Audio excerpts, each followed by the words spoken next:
Hey folks, welcome to the After the Show here on the Common Sense Club. I am Scott Hennen, and we had a busy, robust day today. Of course, shortly before the show began, news came out that the Obama administration would not be releasing the photos of Osama bin Laden, proving once and for all for the rest of the world that he is DOA, was KIA.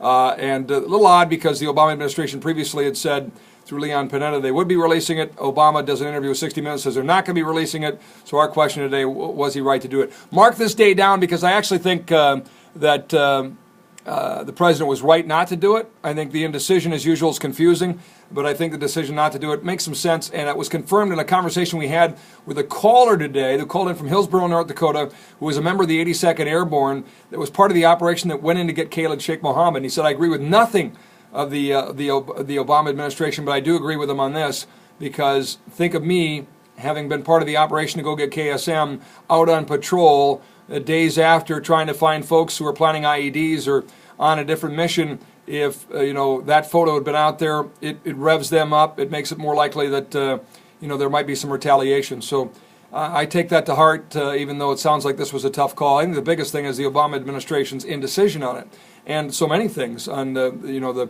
narrative that we're getting on the story. So anyway, a lot of opinions on that. It was very interesting. We had a former Navy SEAL on the program today. One of the things I was interested just in learning a little bit about their psyche, what makes them up.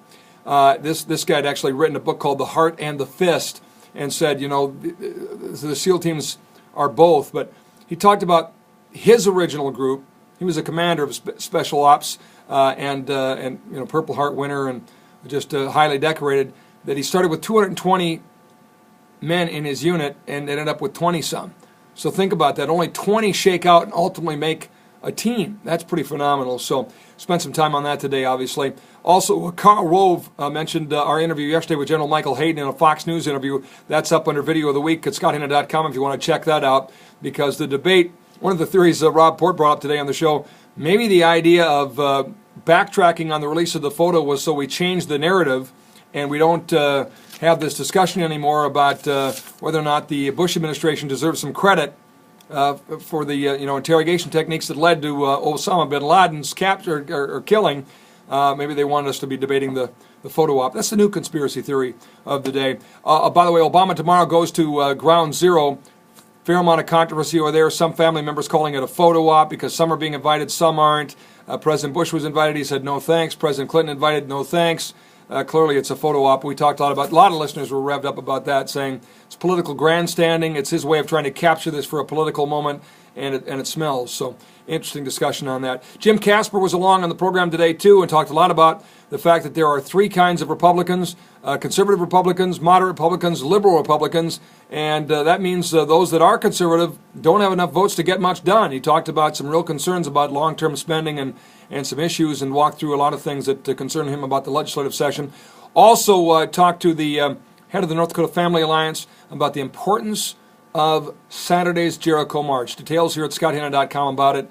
I hope folks will take some time to just lend their voices and their presence to a silent march downtown Fargo on Saturday, an hour of your time, maybe two tops, ultimately to try and place your support behind an effort to make North Dakota the first abortion-free state in North Dakota.